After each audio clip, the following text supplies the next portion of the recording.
نحمده ونصلي على رسوله الكريم۔ آج تیسرے پارے کا خلاصہ شروع ہو رہا ہے۔ تیسرے پارے کے شروع ہی میں اللہ سبحانہ و تعالی خود اپنے محبوب رحمت للعالمین صلی اللہ علیہ وسلم کی رسالت کی گواہی بھی دے رہے ہیں، اور ساتھ میں یہ بتایا کہ انبیاء علیہم السلام مختلف انبیاء جو ہیں ان کے الگ الگ خصوصیتیں ہیں، اور ہر ایک کو دوسرے پر کوئی فضیلت حاصل ہے۔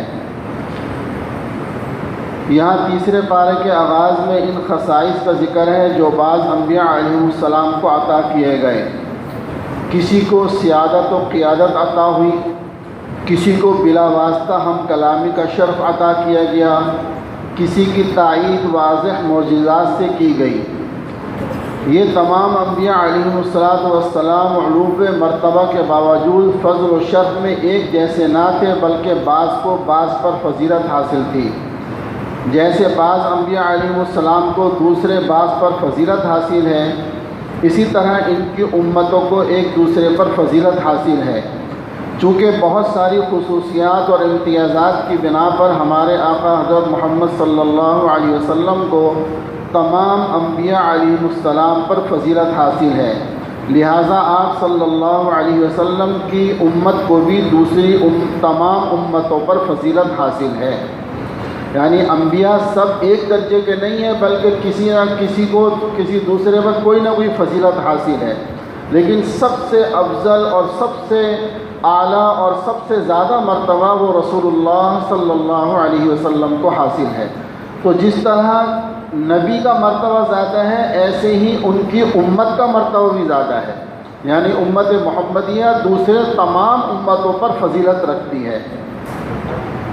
اب اس کے بعد قرآن کریم کی افضل ترین آیت انبیاء علیہ السلام کے فضائل اور فرق مراتب کو بیان کرتے ہوئے یہ صورت ہمارے سامنے اس آیت کو پیش کرتی ہے، جو کتاب اللہ کی افضل ترین آیت ہے، یعنی آیت الکرسی۔